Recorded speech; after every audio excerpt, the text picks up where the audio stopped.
across the planet. Joining us today is Santos Bonacci. Santos Bonacci is a very fascinating and interesting person who's in high demand right now, all around the world of alternative media. His website is universaltruthschool.com. He's got a very extensive YouTube channel called Mr. Astrotheology. We're going to be discussing the Hermetic founding of the United States of America, 1776 time frame. Our founders absolutely avoided and wrote at length against democracy, theocracy, and monarchy. We also know that the vast majority of our founders, or at least a very large number of them, belong to so-called secret societies like Freemasonry. There's a lot of confusion about secret societies that sprung up following the medieval period of Europe known as the Enlightenment. It is also well known that Freemasonry was infiltrated by the Illuminati at literally about the exact time as our founding, of our country's founding. Many of us are confused about the real founding principles of the United States. Is the Declaration of Independence and the Constitution sort of a last stand for a number of men who pushed forward all that was good out of the Enlightenment, what was then secret societies that were required to stay alive? So what are the real founding principles of the United States? Why does the Washington Monument read, "A Mason and the first president of the United States"? Obviously, Masonry took priority over even being our first president. It is well known that the Illuminati infiltrated world Masonry about the same time that our founders put forth these powerful documents. We know the head of Freemasonry is monarchical in nature, hardly illuminated. Santos deals with reclaiming your dominion in the full sense of that word. He would like to see everybody become sovereign individuals and take their power back from the institutions, the governments, the legal, the religious authorities that have come to dominate our world as we know it. Santos seeks to empower others to claim their full dominion, and again, in the full sense of that word.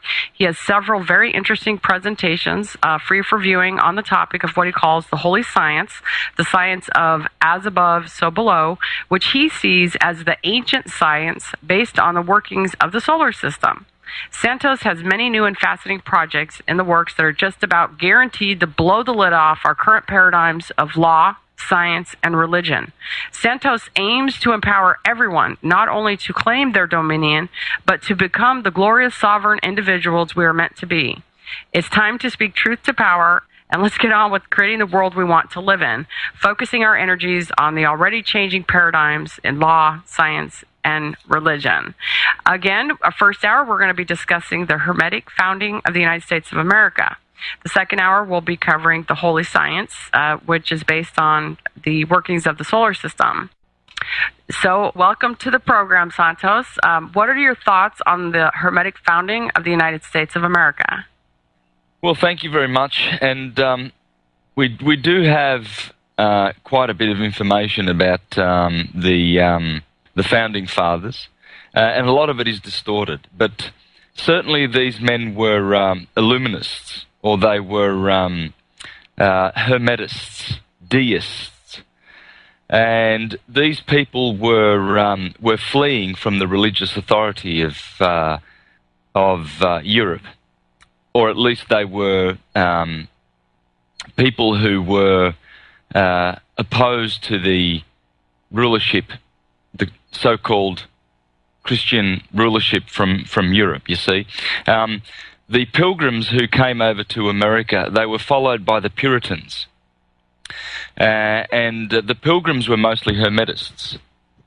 We get these very romantic little stories that they were Christians. But they were Hermetists, fleeing from the powers of Rome. And look, what I'm going to share with you today, I think you mentioned this, I didn't quite pick this up, Charlotte, but you did say that I'm going to spend the first hour dealing with the Hermetic origins of the United States of America, and then perhaps I can explain what it means to be Hermetic and who Hermes is and what he actually taught. to see if that, to verify that it's true that our principles are Hermetic and not Christian, the constitutional principles. Now, I'm going to be reading quite a bit out of a book called The Book Your Church Doesn't Want You to Read. And the editor is Tim C. Leadham. And Jordan Maxwell has had quite a bit to do with this book. So, but on page 255, there's a chapter, Hermes versus the Puritans. And what I'm going to be talking about is Hermetic America, Puritan America, and defending our Hermetic heritage. How does that sound? Sounds awesome. That sounds absolutely wonderful. I mean, I would welcome anything read out of any book with a title like The Book Your Church Doesn't Want You to Read. Yeah, look, this book is just absolutely exquisite. It has quite a few contributors, including Steve Allen, Dan Barker, Dr. Rocco Enrico, Dr. Robert Eisenman. Now, that's the guy who was a Dead Sea scholar, had a lot of interesting stuff to say, and Dr. Stephen Hoeler, and that's who I'm going to be reading from. He's written a book called The Alchemy of a Voluntary Society, and I'm going to be reading from that book. So I'll try and read nice and clearly and smoothly, and see if I can get as much possible read from this book in the next hour. So he starts by saying, the contemporary social arena of the United States is characterized by a cacophony of competing voices, all claiming to be the authentic, the true voice of this country. On the left of the socio-political spectrum, we hear many voices heavily coloured by late 19th and 20th century European thoughts. I'm referring here primarily to the dialectical materialism of Marx and Engels in its several variants, some amplified by Lenin. Marxist thought has become well-nigh normative for the American left. Okay? On the opposite end of the spectrum, we find a frequently confused melange of 19th century Protestant fundamental Christianity, liberally mixed with the economic outlook of the Industrial Revolution. As the left talks of concern for the disadvantaged and other human values, so the right dwells on tradition and family values, by which it means anything from the work ethic of the last century to sexual repression and the bashing of almost anyone who disagrees with these positions. Who or what, then, is the true American? So he's asking the question, what is true America? Who speaks for America? Does the land of the free, the home of the brave, the land of the opportunity, the nation of the Statue of Liberty, have an authentic voice?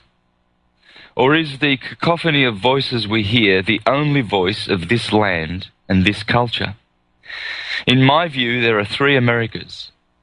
The first is ancient, or shamanic America, discussed in another chapter of my book.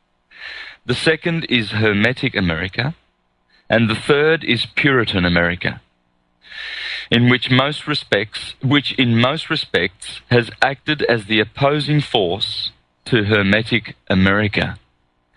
Now that's interesting, because people merge the two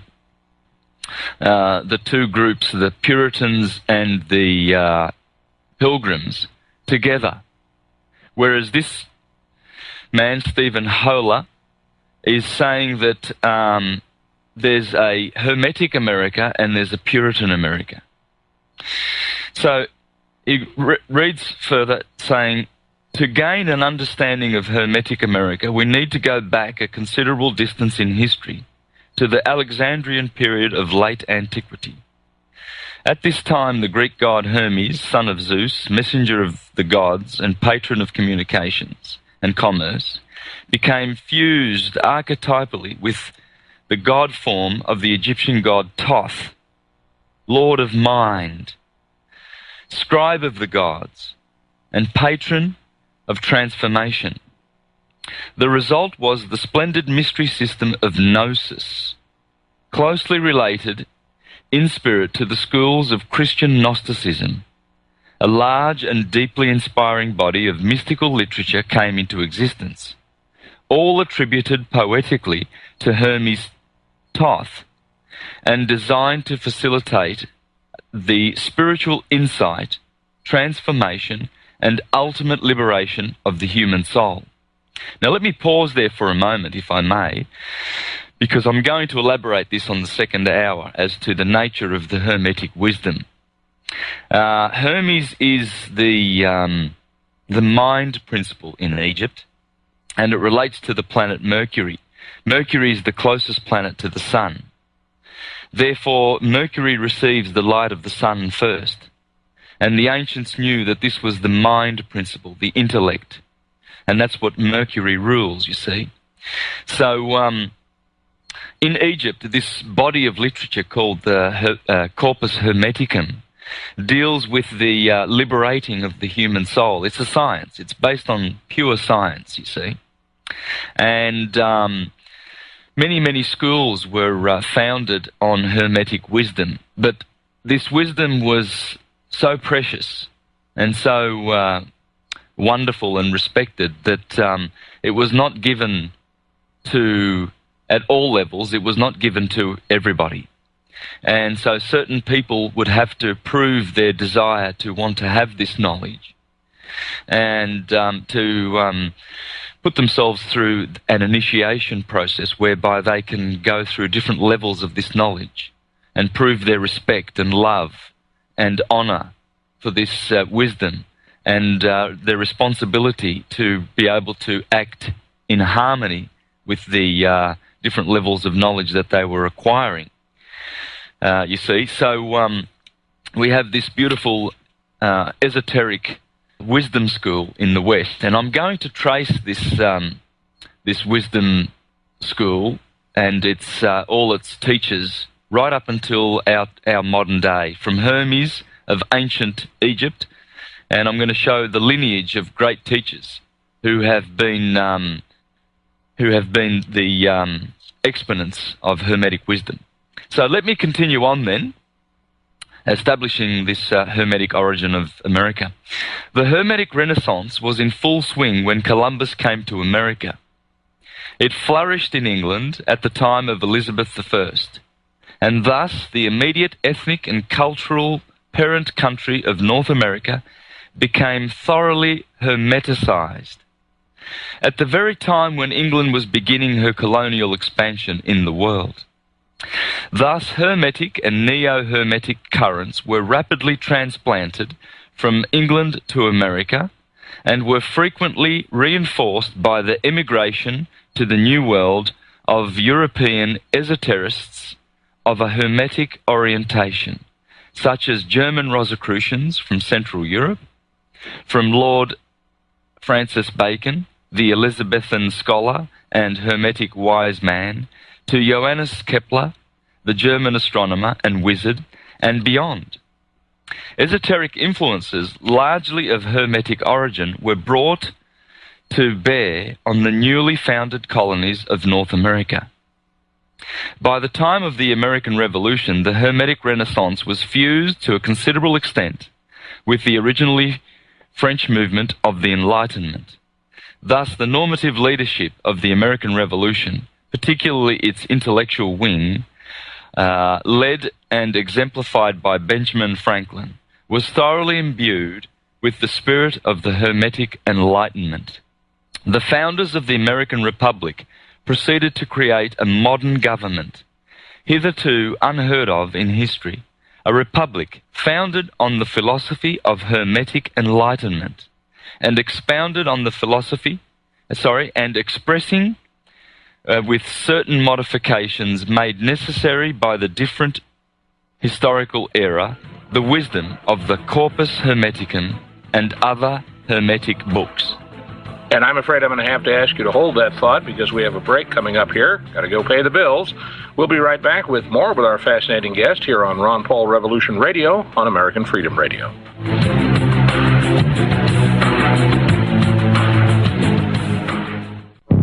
Welcome to the world's meeting place. American. It's practically narcotic. Freedom. Oh, yes, I like very much. Radio. You're an American institution. American Freedom Radio.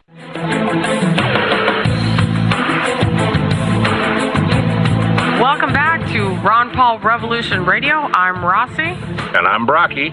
And warm welcome back to Santos Bonacci.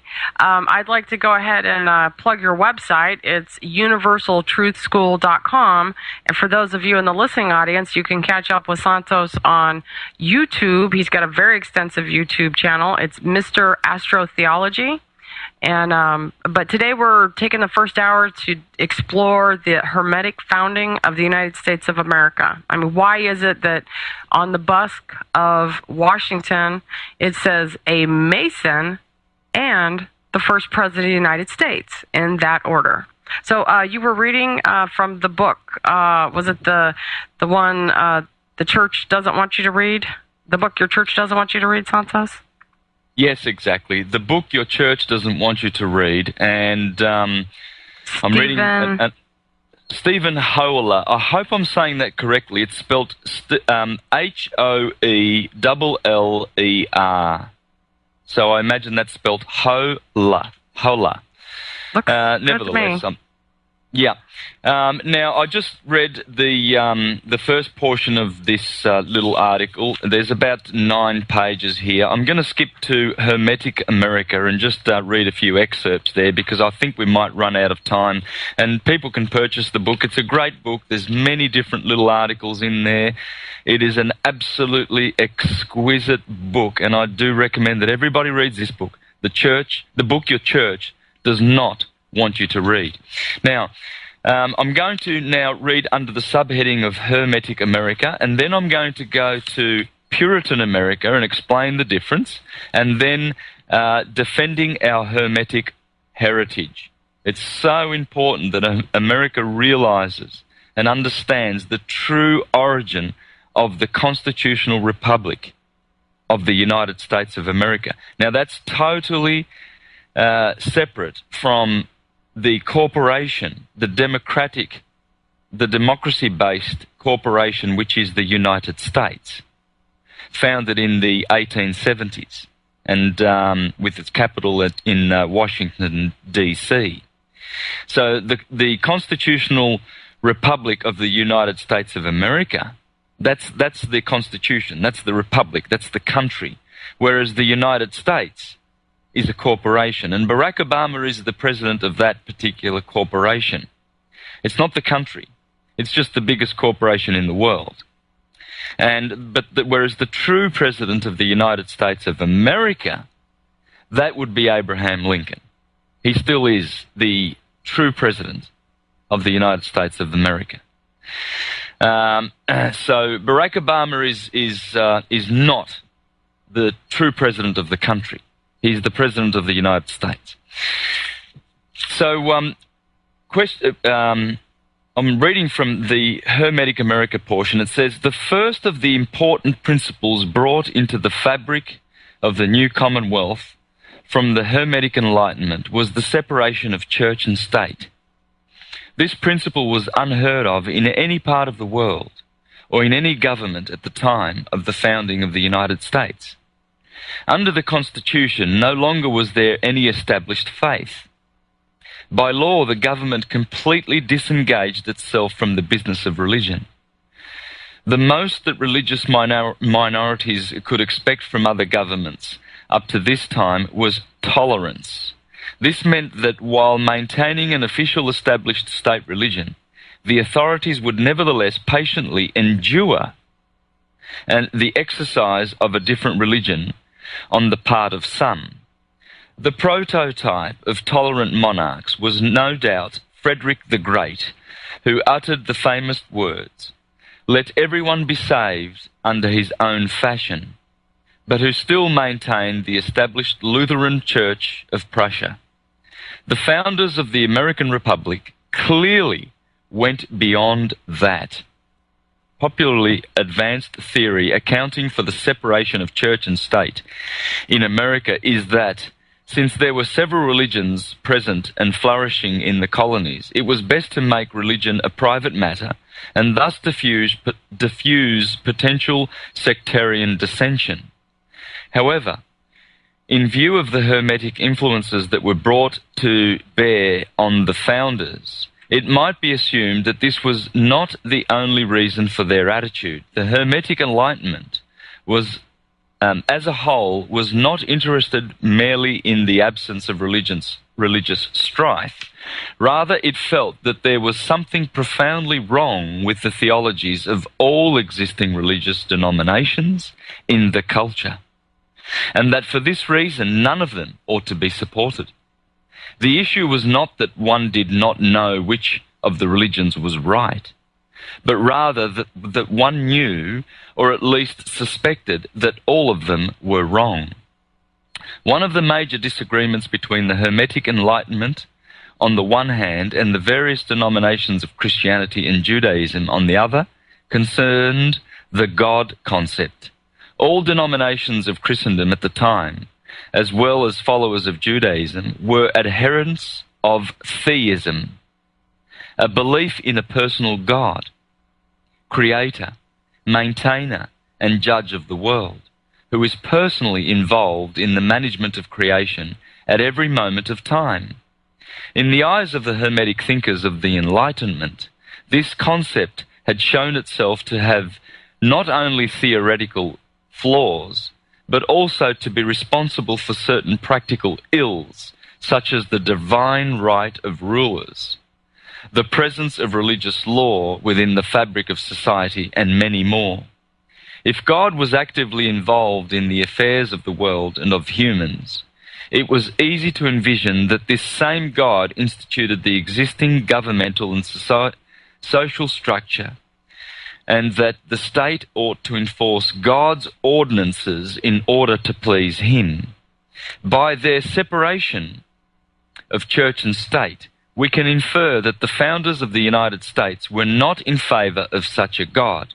The men and women of the Enlightenment were usually not theists, but deists. Deists accepted a supreme being as the ultimate origin and the final destiny of all beings of the universe. But they were convinced that this Godhead did not actively manage the universe or affairs, or interfere with the affairs of mankind.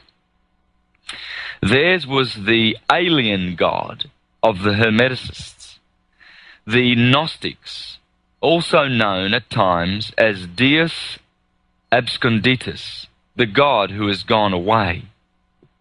So you see, there's a very, very big difference with the thinking of the theists, the theocratic Christian and Calvinist Puritans, who believe that God is taking a very, very active part in this social makeup of the world. Therefore, they have the right to maintain this theocratic God's wishes on this planet and meddle in the affairs of one and all.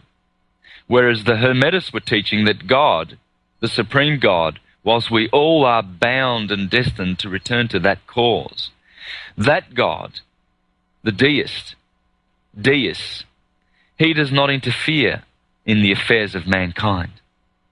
So it's quite an interesting juxtaposition of philosophies that came to America. But the founders were clearly Hermetists. Another important consideration is the source of the legitimacy of government. In the prevailing arrangement in Europe at the time, it was understood that the source of legitimacy was the will and grace of God. However, the founders of American government decided that the will of the people, or the just consent of the government, made a government legitimate. Here we find the Hermetic principles powerfully at work again. Ever since Alexandrian Egypt, Hermetic teachings have always given prominence to the godlike power and dignity of the human soul. The human soul is not a mere creation of God, but rather is divine in origin and in its essential nature, and as such cannot be forever subjected to external authority. The human was constituted as someone who causes events to occur and not as someone who is the passive recipient of the effects of an external divine will. As free agents, citizens may contract with each other to form associations such as state and nation, and are not destined to remain subjects of rulers who are foisted on them. The social contract theory of Montesquieu also served as one of the inspirations of this feature of American government. Are you finding this very interesting?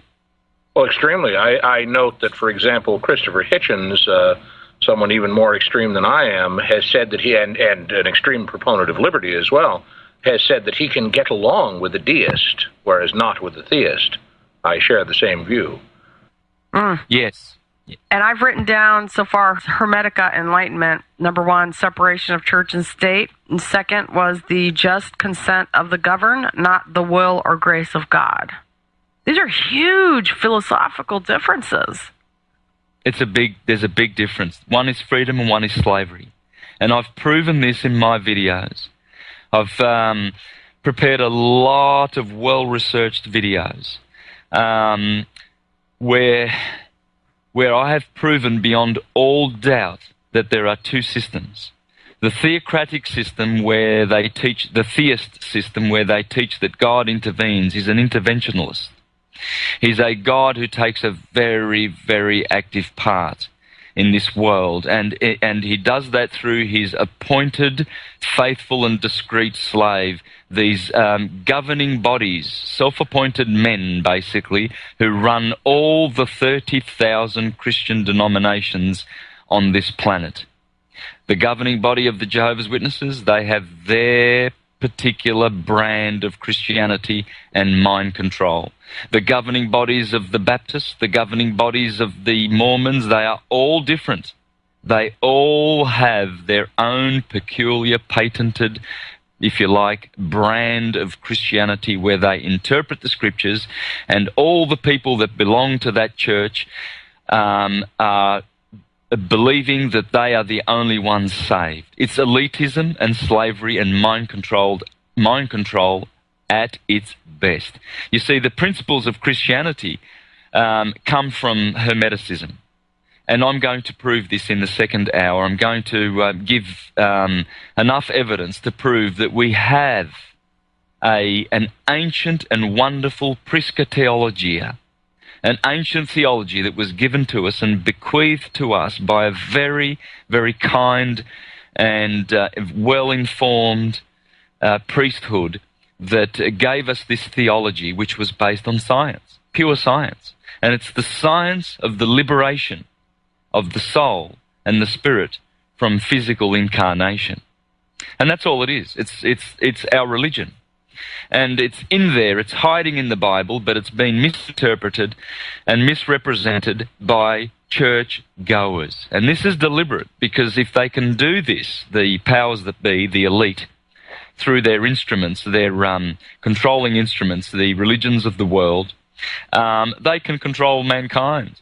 You know, they can have a voter base. They can have 51% voter base that will put their hands up and vote for George Bush, if you like. Because they get controlled and manipulated from their pulpits, these people. Now, let's discuss that was, what I've discussed thus far is Hermetic America, and I haven't read all of this, so I've just read little snippets. I'm now going to the subheading Puritan America, before I go to the final subheading, which is defending our Hermetic origin. Now, what's Puritan America? Well, it reads, in contrast to the Hermetic spirit, however, is another element in American life, which from the very beginning was different from, and indeed antagonistic toward the Hermetic Enlightenment. This opposing idea was Puritanism, or the Calvinist Protestant form of Christianity.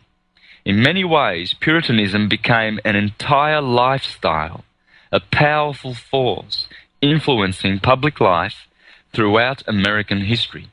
The Puritans were transplanted from England following in the footsteps of John Calvin, the theocratic tyrant of Geneva, who was known to put people in prison for such crimes as dancing.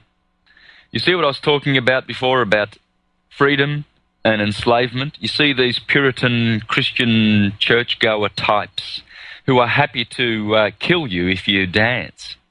John Calvin was a killer. He killed Michael Servetus.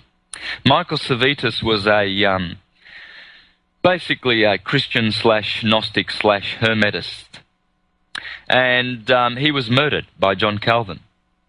John Calvin made sure that he was processed through the Inquisition because he was not conforming to Christian thinking. I'm afraid I'm going to have to interrupt you there. I was going to say, by the way, that I wouldn't describe Puritanism as a lifestyle, but rather a death style. Anyway, we have a break coming up. Please hold on to that thought. The founding of Puritan America, which we'll continue with after the break here on Ron Paul Revolution Radio on American Freedom Radio.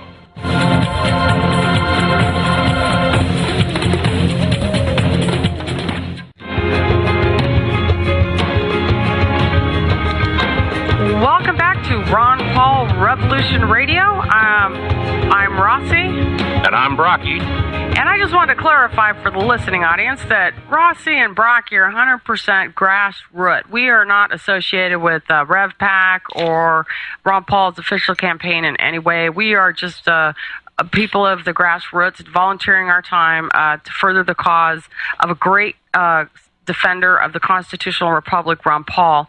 And I'd like to welcome back Santos Bonacci. Santos, before we move on into the Puritans, when I'm out there in the world of internet and videos and blogs, a lot of times people are repulsed by Ron Paul's willingness to withdraw funding or U.S. aid to Israel. And I frequently say, well, Israel has a supremacy doctrine. They are God's chosen, and it stands in stark contrast to our Declaration of Independence that says that all men are created equal and endowed by their Creator with unalienable rights, which couldn't be more the opposite of a supremacy doctrine. And so I don't see what we have so much in common with Israel as a lot of people seem to do. Would you like, before you move on to the Puritans, would you like to do a shout out for Ron Paul and tell us what you feel about Ron Paul? Yeah, look, he has the spirit of the founding fathers in him.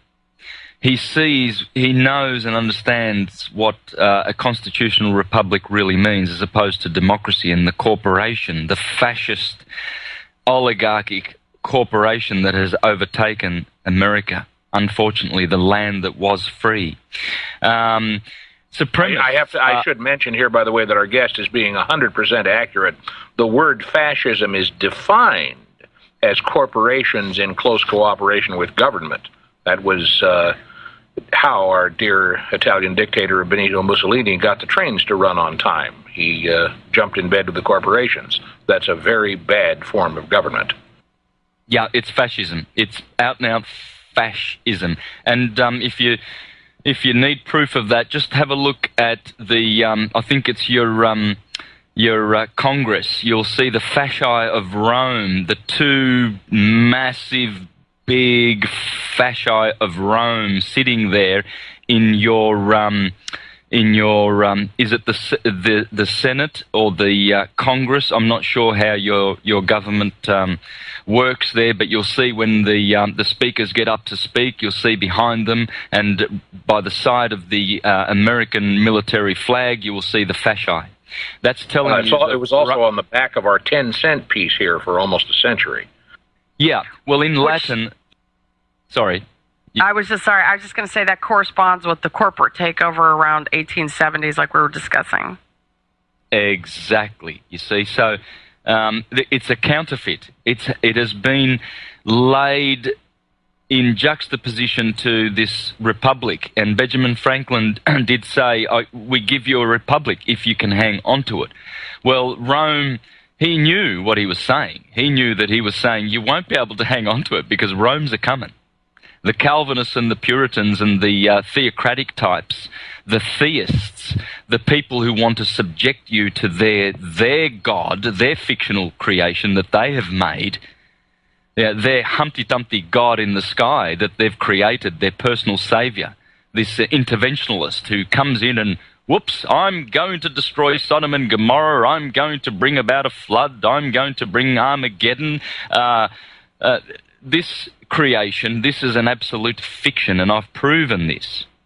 But as you use the word there, Charlotte used the word supremacist. Well, they're elitists. These churches are elitists. I was Jehovah's Witness for 22 years, and I was condemning the Mormons and the and the Baptists and the Pentecostals and everybody else. I was in the elite group that was going to survive Armageddon, and I was going to watch the destruction of people like yourselves, guys, because you do not follow my faith. If I can point out, even on a series that the BBC did recently that was ostensibly on freedom of religion, they had time for a statement by leaders of various faiths in the United Kingdom, and the very first speaker, who I will not name for fear of embarrassing them, finished his speech with, I shouldn't really have been first. After all of my colleagues worship God in their way. I merely worship him in his way. Now talk about that for arrogance. Wow. My God, this is absolute buffoonery. These are people who do not know any of the science, the beautiful science that is in the Holy Scriptures. You see, what happens with these clowns, the priests and the clergy class, is they actually destroy spirituality in people. You see, what they do is they give you religion. Relegare in Latin, relegare means to bind with fasci, and that is the fasci of their god. They even in English, religion means absolute belief without proof. It's the without proof part that bothers me. Exactly. This is absolute mind control. It's brainwashing and mind control. But let's stay focused. Let's go back to the Puritans, shall we? And we will certainly open up that conversation wide open with the Holy Science on the second hour. Yes, beautiful. Look, I've got a couple more choice snippets from the subheading Puritan America, and then we go to defending our Hermetic origin. Okay, so reading on from there, where we spoke about John Calvin being a killer, which he was. So he had some people thrown in prison for crimes such as dancing. Inspired by Calvin's disciple, John Knox, the ranting scourge of Scotland, English Puritans had become the cause of much anguish in their home country. Some of them came to America in 1630, close on the heels of the Pilgrims, who were not Puritans, and who had arrived in 1620. Let's clear this part of the American history once and for all. Oliver Cromwell, whose associates cruelly executed King Charles I, instituted a pious dictatorship in which Christmas was outlawed and merry old England was stripped of virtually all colour and beauty. This cruel and boring regime was eventually replaced by the restored monarchy of the House of Stuart, and Cromwell's Puritan friends were increasingly subjected to the ire of just about everybody. Many of them decided to sail over the Atlantic to join their fellows in Massachusetts and to kill a whole bunch of indigenous Indians and persecute a whole bunch of Hermetists who were fleeing to the land of freedom. If you'll forgive me, my friend, I have to mention something here. In 1969, I moved from sunny, modern, rational Southern California to a town called Marblehead, Massachusetts. And it's interesting to note that our town was purely Pilgrim in its foundings. We were founded in 1629, 1 year before the Puritans got there.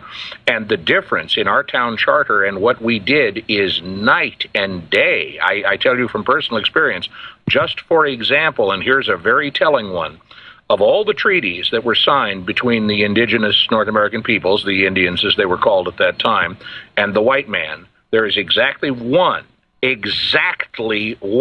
signed prior to 1920 or something, that is still in force and has never been broken by either side. One treaty. And that treaty was signed between the town of Marblehead and the local indigenous residents, guaranteeing them a portion of Marblehead Neck, a peninsula of the town, for their summer religious festivals. That treaty is still in force today, and that area is still being used for such festivals. The only unbroken treaty ever. And that was done by the Pilgrims, not the Puritans.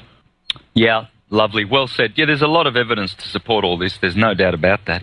People get confused because there's a lot of indoctrination in our education system, especially in the last 50 years.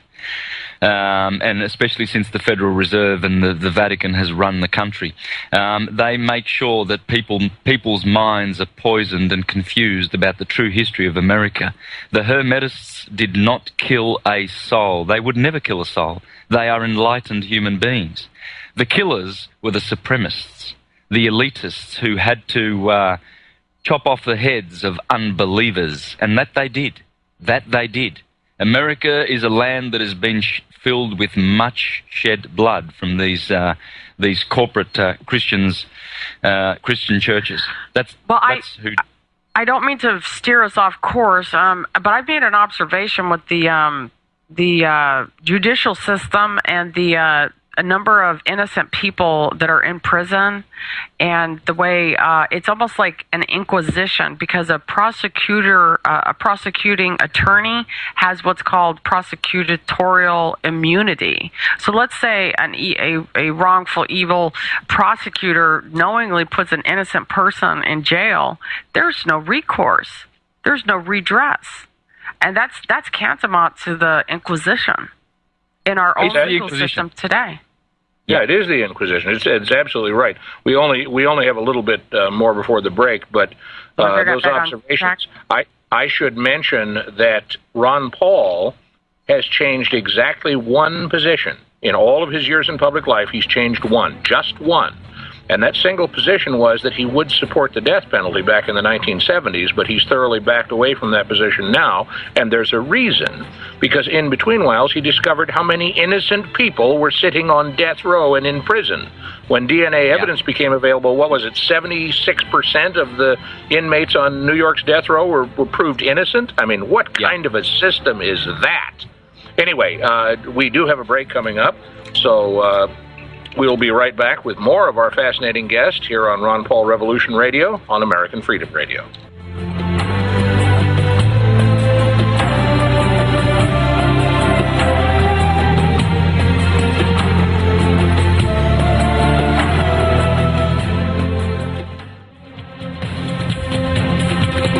Welcome back to Ron Paul Revolution Radio. I'm Rossi. And I'm Brocki.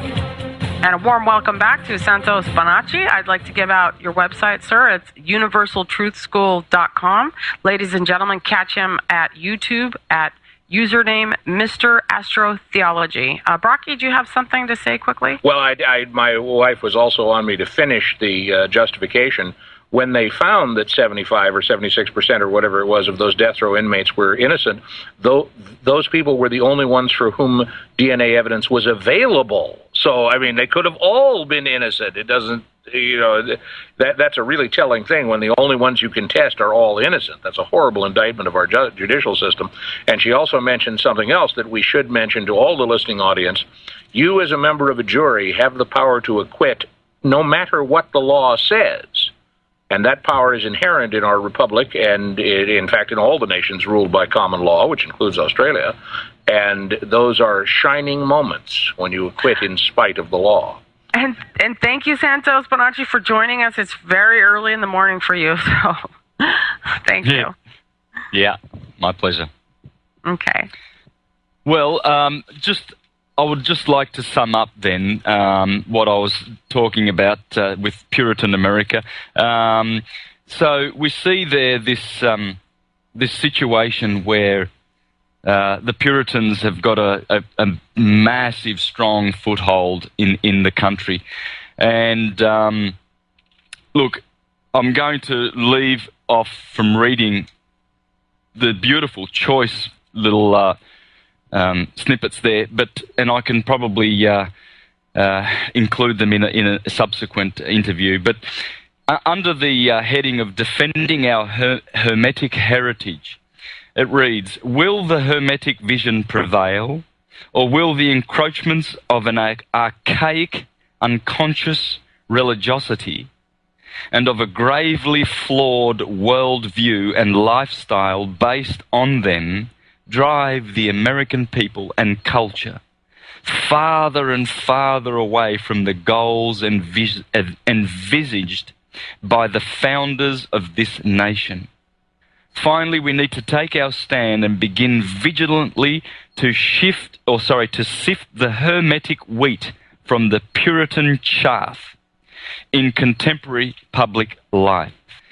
So let me just leave that at that, and I urge people to have a look at that book, the book that your church doesn't want you to read. We see there that the founding fathers were Hermetists. They were deists. They understood that there was a creator, a cause, a wonderful originator, a prime source for all of the physical, visible things that appear to our eyes. They realized that these material things came from spiritual causes and not the other way around. You see, the materialist, the material scientist, he sees things from a purely material perspective, and that is that we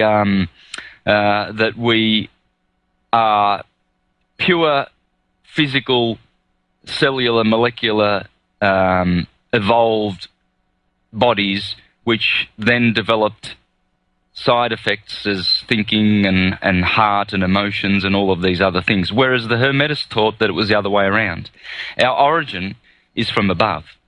Our origin is actually spiritual.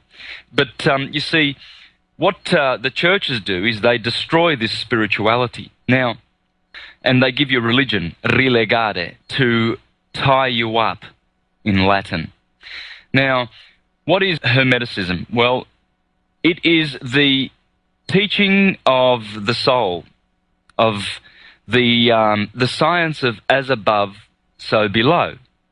What an ancient priesthood in Egypt understood through their studies and through the higher consciousness that they enjoyed because of the cyclical nature of our solar system. You see, we live in a cycle called precession of the equinoxes.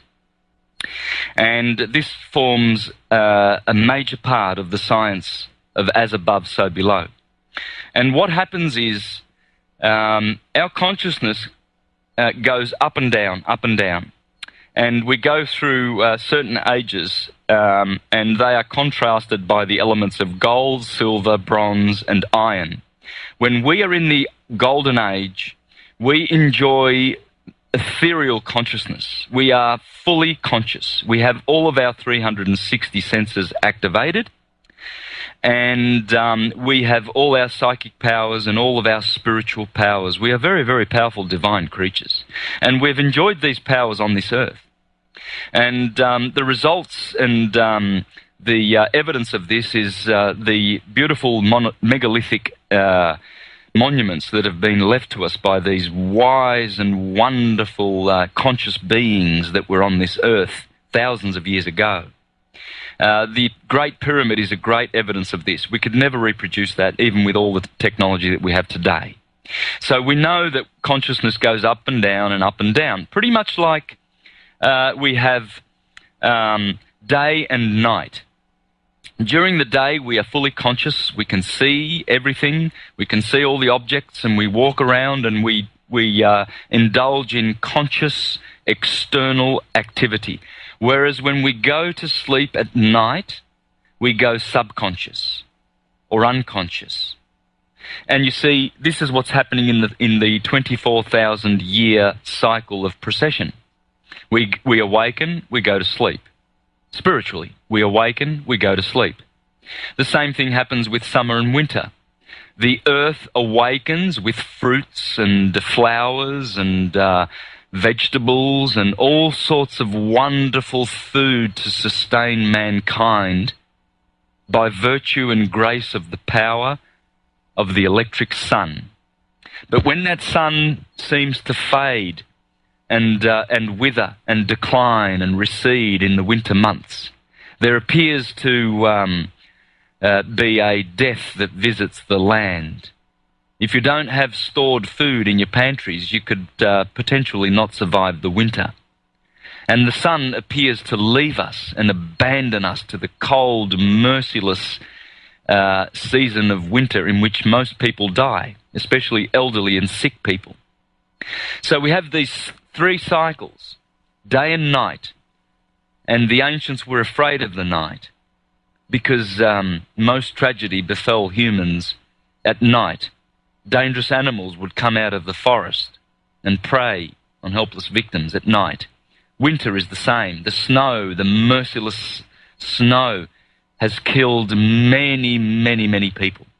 And the same is happening with the unconscious situation that we find ourselves in.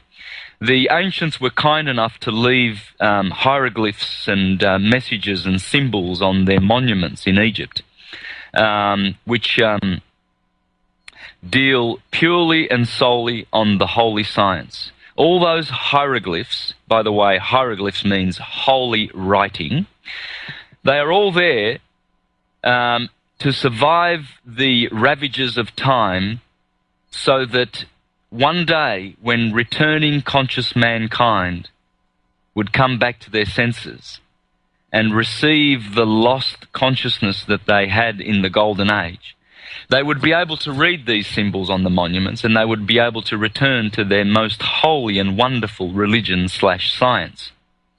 And this is what my work is all about. What I'm doing is I'm sharing with the world the Prisca Theologia. Now, what's the Prisca Theologia? Prisca means ancient and Theologia means theology. Now, it does have the word theos in it, but please don't run away. Please don't run away and think that it has anything to do with theocracy and the theist understanding of a interventionalist God. This is pure fiction, and it's a Judeo-Christian matrix which is designed to enslave mankind. Okay? And the elites do that because they think they're doing mankind a favor, because mankind are just a bunch of goy, a bunch of chattel, a bunch of cattle, dumb, stupid plebeians, proletariat, ignoramus masses, and they need to be deceived and controlled. Therefore, they get it. They get mind control, and they get it good and hard in their churches. Whereas the Hermetist mystical way is the way of freedom. And it's the way of respecting and perceiving the divine and living in harmony with the laws of the divine, not the commandments of the divine or of the God. You see, what these wonderful priesthoods understood was that what happens above is exactly what happens in the microcosm below. When you look at the stars above, you are staring at the atoms in the body of the God, the material God of the universe. The material star systems, they are the physical part of what we call God. In fact, Manly P. Hall teaches that astronomy and astrology of the God. So when you look up, this is what you see. You see, first and foremostly, the 12 signs of the zodiac. And they are the signs in which the sun always travels. You see, the sun is always in the zodiacal belt of 16 or 17 degrees width. And that belt runs from the east to the west. So the sun is always in one of the signs of the zodiac. In fact, right now, it's in the sign of Scorpio. It is the 29th of October, and we are in the first decan of Scorpio. But what the ancients understood is that when you look up to the east on the 21st of March, you have the equinox, in which the sun splits the day between 12 hours of darkness and 12 hours of light. There are only 2 equinoxes during the year. This will happen on March the 21st and September the 21st. And what this particular holy day is so beautiful because it balances the forces of light and the forces of darkness for 2 days during the year. And what it gives us is this. When you look to the horizon at 6 o'clock, the sun will be breaking the dawn on that particular day. At 6 p.m., it will set perfectly. It will only happen, rise at 6 and set at 6 perfectly on that one day, or on the September the 21st. It's opposite, 6 months later. And what it's giving you is a story in the sky. When you look to the first 30 degrees above the horizon, those stars there belong to the sign of Aries, the ram, the Lamb of God.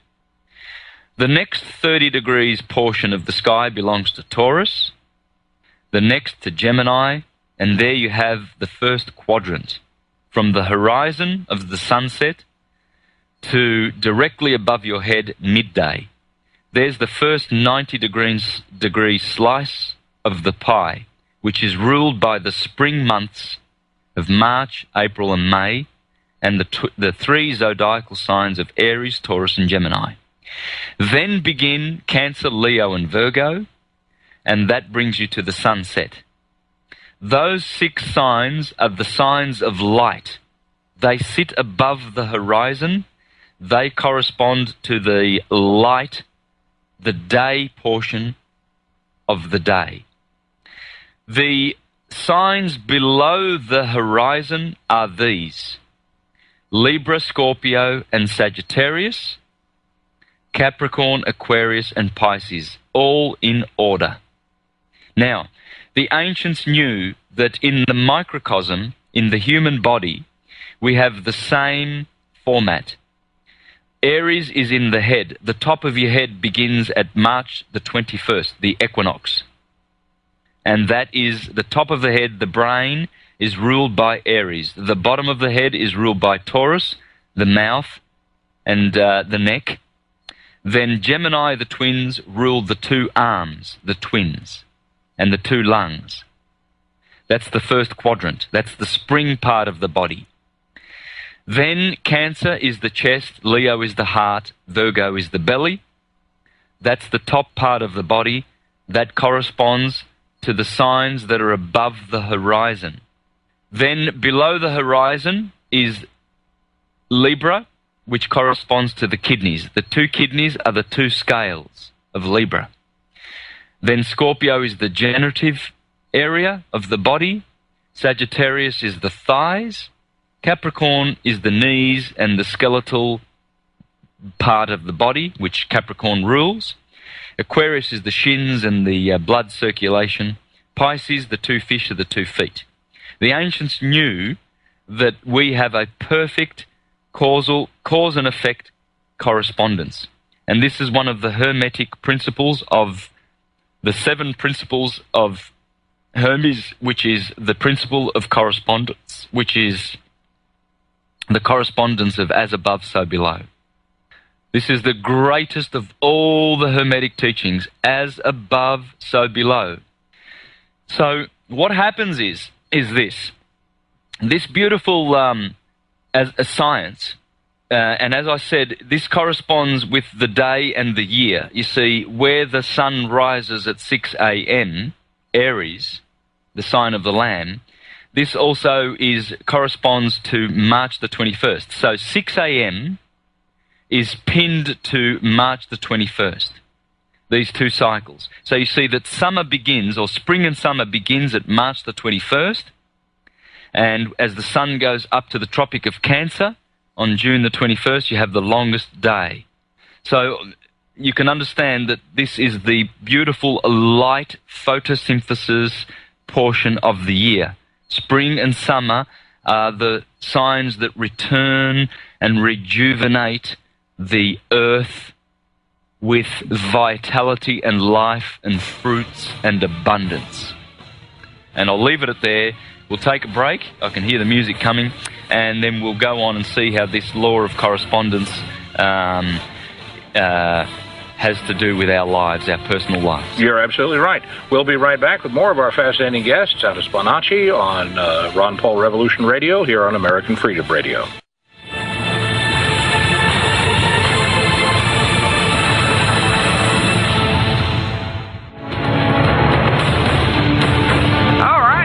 Welcome back to Ron Paul Revolution Radio. I'm Rossi. And I'm Brocki. And a warm welcome back to Santos Bonacci. And he was explaining the what he calls the holy science, the science of the solar system. We were talking off air a little bit about the concept of the precession and how the constellations have shifted over the thousands of years. Would you like to address that a little bit as we go forward, Santos, please?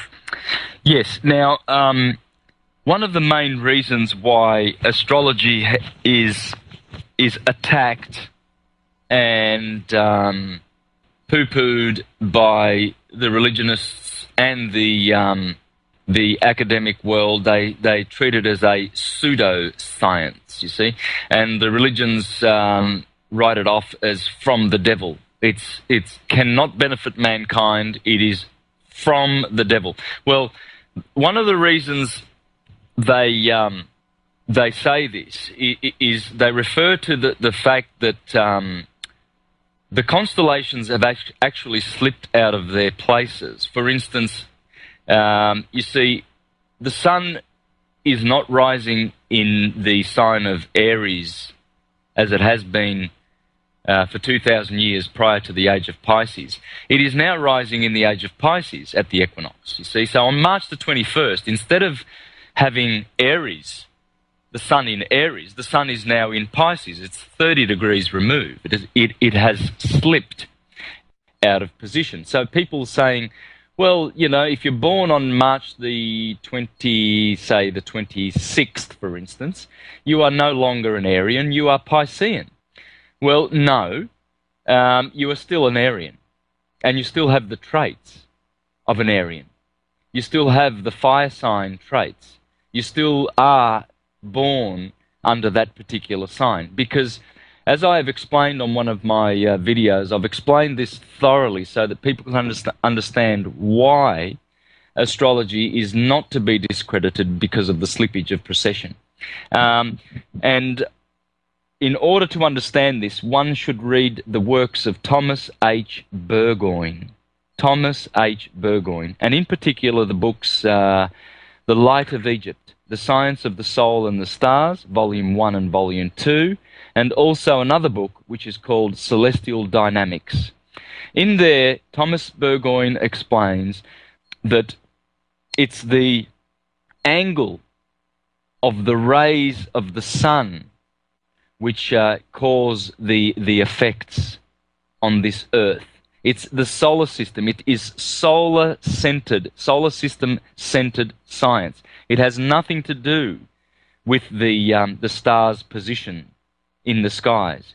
So rather than focusing on the fact that they have slipped and therefore the science is skew-if, we can understand that it's all based on the angles of the solar system. So in other words, on March the 21st, the sun will always be considered to be in Aries. It will never be Pisces. It will never be. Because when the sun breaks that point of balance on the 21st of March every year, where it splits the day between 12 hours of darkness and 12 hours of light, that is the beginning of a cycle. And that cycle must begin with cardinal fire in Aries. It cannot begin with mutable water in Pisces. And it must begin in the head of the human being. See, every day, fractally, we are being charged with electromagnetic radiant vibrations. And they always begin in the head, in Aries, in the electromagnetic computer, which is the brain. So I can get back to that anyway and elaborate on that, but I'm going to do another presentation next month on the 6th of November, and I'm going to elaborate on this so that we can get it right, because a lot of people get a lot of confusion about this. Right. Can I ask you this? It would seem to me that also the stories of the Bible correspond to the cycle as well, and so the sequence is the beginning of the cycle. It's going to cycle through the whole process and end up back at that time when the sun does rise in Aries. But that's like the foundation stone. It's the cornerstone of the whole system of being able to describe the larger system. Does that make sense? Yes. Yeah. Astrology is the metaphysical part of the science of the stars, which enables one to attune himself with his mystical nature. That's what it is. Whereas astrotheology, which we'll deal with right now, because you've touched on that, the stories in the Bible and everything like that, and all the characters. Astrotheology, which is what I deal with, is the mythological part, the storytelling part, which gives us many layers of spiritual wisdom. It gives us eschatology, which is the science of the end of the cycle and how to interpret the cycles and how to live best within those cycles. You see, if you understand the cycle of day and night, you understand that you can get all your work done during the day so you can see, and then at night you can do all your resting. Summer and winter, you go about collecting your fruits and your nuts and your berries and your vegetables, and you preserve some for the winter. So you do not get consumed or destroyed by the cycles. You live with those cycles, you see. So what the Bible does is it gives you all the characters of the solar system in allegorical form, and it tells you these beautiful stories about how they deliver to you certain cycles by which you will benefit if you master those cycles. Now, this is how it works, okay? I've already established for you the equinox, how the equinox sits on the horizon at March the 21st and September the 21st.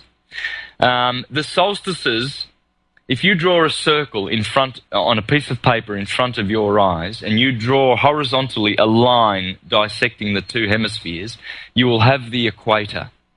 And on that rests the equinoxes. Now, if you draw a line vertically directly down the center, that line represents the solstices, and you have a 24-hour clock. So on the left, you will have the equinox of March the 21st. And on the top at 12 o'clock, you have the solstice of June the 21st. Okay, so you go around this circle, and you have the circle that the sun makes every day. Now, what's happening in the Bible is this. You have these characters who are performing 12 labors, or they have 12 disciples, or they have 12 sons. In Revelation, you hear Jesus talking about the 12 pillars in the temple of my God. You hear about the 12 trees that are in the Garden of Eden, or in the Garden of the Kingdom of God on earth. And you hear of all of these stories that incorporate the number 12. Well, what they're telling you in cryptic form, in allegorical form, is they're telling you stories about the sun, and how the sun conquers the darkness, and how the sun conquers the winter months. For instance, the Gospels of Matthew and Luke, they begin with a nativity scene where the Son, S-U-N, is a child, a baby in a manger. Well, let's see how this story corresponds with the story above and the story of the 12 signs of the zodiac. When the sun is a child, it's the 25th of December. So the sun begins its journey to climb up the mountain and to wax its light potential. Like the moon, it waxes and wanes. So the sun has a waxing cycle which goes from December to June. From December the 25th to June, you could say the 21st, the solstice. So the sun is climbing up and climbing up and climbing up. Once it reaches the solstice, then it reaches the sign of Cancer, and the crab begins to walk sideways, so the sun begins to do what's called a sideways walk, and it begins to wane. It begins to fall and go all the way down from the beautiful summer heights down to winter again, the 21st of December, to die. So in the nativity scenes of Matthew and Luke, they begin the yearly cycle of the sun in the cold months of December at the solstice. Whereas the Gospels of Mark and John, they omit the nativity scene and they begin with Jesus at the age of 30. All of a sudden, Mark chapter 1 jumps out and Jesus is a full-grown man. There's no nativity, and he begins his ministry. Well, that's the sun beginning its cycle at the equinox rather than the solstice. So you have two Gospels, Matthew and Luke, which begin with the solstice part of the cycle, and you have Mark and John, which begin at the equinox part of the cycle. So what you see then is that as the ancients taught that the sun, as it grew from 25th of December, it took 30 days to reach the sign of Aquarius. So at 30 years of age, or 30 degrees of travel, the sun enters a new sign, and the sun is baptized by that sign. It's January, and January is Janus. Janus is John. John the baptizer is Aquarius. He holds he is the water bearer. He carries a flask of water and he is pouring the water down. This, in the natural cycle of the sun, corresponds to the wet season in the northern hemisphere. The sun is getting a hell of a baptism as it goes through the month of baptism. In fact, that's what it used to be called, January in the Latin calendar. It used to be called baptismo. So you see that the sun gets baptized by John the Baptist. Then the sun is purified in the month of February. In fact, the word febru in Latin means to purify. And in fact, the 1st of February is the day of the purification of the Virgin Mother of Jesus Christ.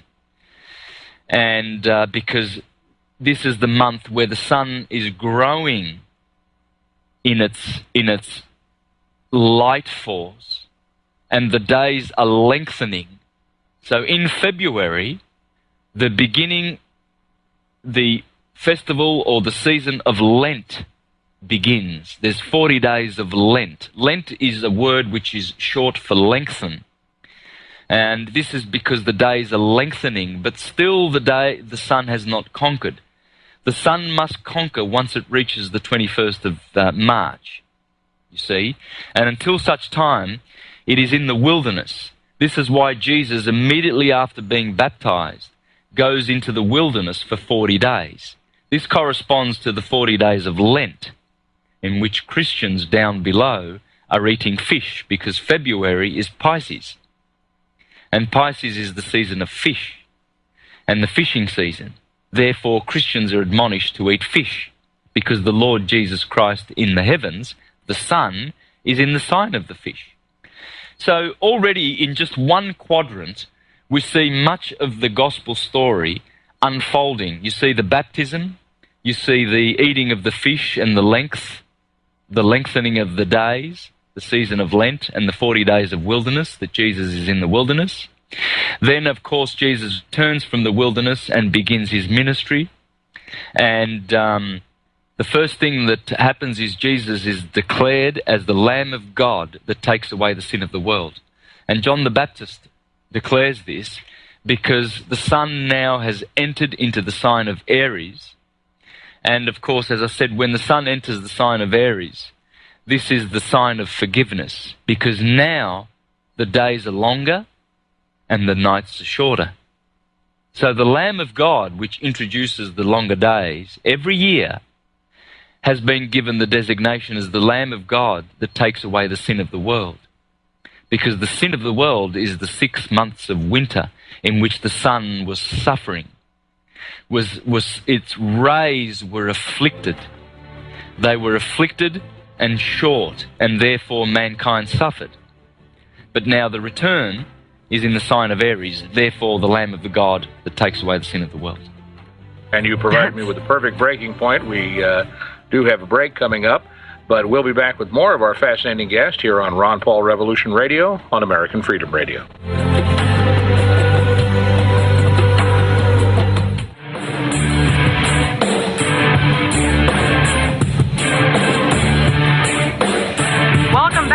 Ron Paul Revolution Radio. I'm Rossi. And I'm Brocki. And a warm welcome back to Santos Bonacci. I'd like to plug your website. And ladies and gentlemen, we are just barely scraping the tip of the iceberg of Santos Bonacci's work. It's a must-do. Go to Mr. Astrotheology on YouTube and see hours upon hours of in-depth discussion concerning the science of so as above, so as below, the ancient science of the workings of the solar system. There, you will be profoundly amazed at the revelations that Santos brings forward. And I was completely ecstatic to find, Santos, that your universaltruthschool.com, you've changed the website. It's fabulous. So congratulations on your new website. Thank you. And also that you brought to clarity of my mind, because I knew that the religion, so to speak, was a part of the tyranny. And it seems that you brought to my clarity of my attention that what tyranny has sprung from making a literalization out of the SUN. And what are your comments about literalizing the sun? Yeah, Christ. Look, yeah. This is the great crime committed by the churchgoers. The churchgoers have misunderstood the scriptures. Simple as that. They've misunderstood them. They do not understand them. We need to reclaim the Bible for Hermes, because it is Hermes. It's a product of Hermetic mind. There is nothing in it that does not come from Hermes. And what is Hermes? What is it? Well, it's science. It's pure science. Every single thing about our religion, our original nature religion. You see Christians go on and say, oh, the pagans, they worship the sun, they worship these bodies, Mars and Jupiter and astrology and all this demon stuff. No, they didn't worship any of these things. What they did is they understood the science and the mechanics, the celestial mechanics, which are connected to us. We are connected to these bodies. Everything that happens in our solar system, if Jupiter does something, if it squares Mars, or it opposes Mars or the Sun, or any of these aspects that are going on with the planets, you can rest assured that we will feel it. And so they were attuned to this. They knew this. They understood how these things were happening, and that the sun the core of our solar system was responsible for our lives and the energies that we feel during the day, during the year, was sustaining us and giving us life and warmth and love. And so the science is based on all of these things. So when they, for instance, a good example of I'll just give you another example. I spoke about Jesus. I can go on and on and on and show you all the parallels of the ministry of Jesus and how it corresponds to the Son's ministry, its yearly ministry, as it goes through the 12 signs. You see, when the Son goes through the 12 signs, it changes its character and nature every time. This is why Jesus is called the Lamb of God, because when it's in Aries, it's a lamb. Jesus is called the Rock when it's in Taurus. Taurus is the rock. Jesus is called the Twin because when it's in Gemini, the Sun is acting as a twin. In Cancer, it's called the Scarabus, the scarab. In Leo, it's the Lion of the tribe of Judah. In Virgo, it's the Virgin, the bread of life. In Libra, it's the Just One. In Scorpio, it's be wise as serpents and yet innocent as doves. In Sagittarius, it's the one who came to divide. In Capricorn, it's the scapegoat of Israel. In Aquarius, it's the Son of Man. Jesus refers himself to the Son of Man. In Pisces, it's the fisherman of men.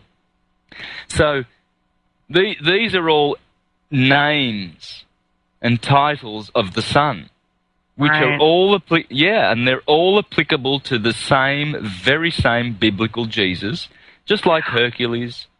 Yes, and tell us a little bit about the early Christians. I understood from one of your presentations that there's a great misunderstanding about why the very, very earliest Gnostic Christians, you might say, were killed by the Roman Empire. Well, yes, because these were people who, according to Eusebius, the church historian, and if you read the works of Philo, the first century Jewish Platonic scholar, he shows that the Christians were adepts of Serapis in Egypt, Alexandria, and that their origin was of antiquity. See, Christians were from Egypt, very, very, very ancient science/religion. And when they left Egypt and Alexandria, many of these so-called Christians, these Gnostics, they went to the Middle East, and they were the Therapeutai, the Essenes, the Telestai. These were people who founded a mystery school based on the concept of a Messiah and the return of a Messiah. In other words, the return of a higher consciousness which would save mankind and bring mankind back to the golden age and restore the spirituality of mankind. Well, that's what the Gnostics were. And of course there was Marcion, there was Valentinus, there was Basilides. The Apostle Paul was also, the so-called the Apostle Paul was a Gnostic Christian. There were many Gnostics. The literalist Christians, which came up from this in this period, they were exposed as the buffoons who were distorting the scriptures and giving it a literal rendering. And the people who were behind this were the Romans. And in particular, the Flavian dynasty. The Flavians were inventors of fictional religions to enslave mankind. Vespasian, who set himself up as the Son of God, and Titus, who went to Jerusalem and destroyed the mystery schools, they set up a counterfeit Christian religion which was based on a historical Jesus, in order to destroy this messianic movement in the Mediterranean, and in order to snuff out the spiritual light of the Gnostic Christians, and to divert worship and attention to the Caesars of Rome. I should point out here that a sign of how thoroughly the Roman emperors succeeded, by the 5th century, it was well acknowledged even by some of the emperors in their own writings that the power of the empire depended on 4 legs: a standing army of soldiers, a sitting army of bureaucrats, a kneeling army of priests, and a crawling army of informers. Oh, my, that's beautiful. Exactly. And Rome has been behind this. Now, Rome has put a lot of money into this fiction to make it stand up, but the fiction's falling. It's a house of cards. There's no lie that will endure forever, and the lie of the historical Jesus Christ, it will fall. It must fall. It's a lie. It is an absolute aberration which has caused so much bloodshed on this earth. Christians, or so-called literalist Christians, have been shedding blood in the name of Christ for thousands of years now, since the Empire of Rome began with its fictional story about a historical saviour. There's only one salvation. There's only one way to be saved if you're looking for salvation. Salvation is waking up. Salvation is waking up to who you are and to your freedom, and to who you are in that you were born free. Whatever paper that you registered with, your marriage certificate and your birth certificate and all these things that Rome owns, they belong to Rome. They belong to Rome. We are free. We are the free. And that's what salvation is. Slavery is joining one of these organizations which invented slavery. That's what slavery is. Freedom is getting the hell out of there and being free. Yeah. And Santos, will you briefly cover the papal bulls? Well, yes, the Catholic Church has cursed mankind with so many papal bulls. The most powerful papal bull was written up in 1302 by Pope Boniface VIII, and that papal bull is a Sestui V trust, really. It's an express trust. It is called Unum Sanctum. And in that trust, the famous trust bull, papal bull, the Catholic Church has declared that everything in the earth belongs to it. All the souls therein, and all the chattels, all the personal property, and all the real estate. They're land grabbers. My friend, I have to cut you off right there because our time is over, and it's too we're going to have to turn this over to somebody else. But I'll say this. I had known of that statement of Hitchens that he could get along with a deist, and your accomplishment this hour, my friend, is that you have taught me why he can get along with a deist, and you have impressed me thoroughly. We will be back, not tomorrow, of course, but Monday with another edition of Ron Paul Revolution Radio here on American Freedom Radio. We'll see you then. Thank you, Santos Bonacci. Thank you so much, sir. Indeed. Thank you, guys. No rules, no taboo topics, no fear of doom, We are American Freedom Radio.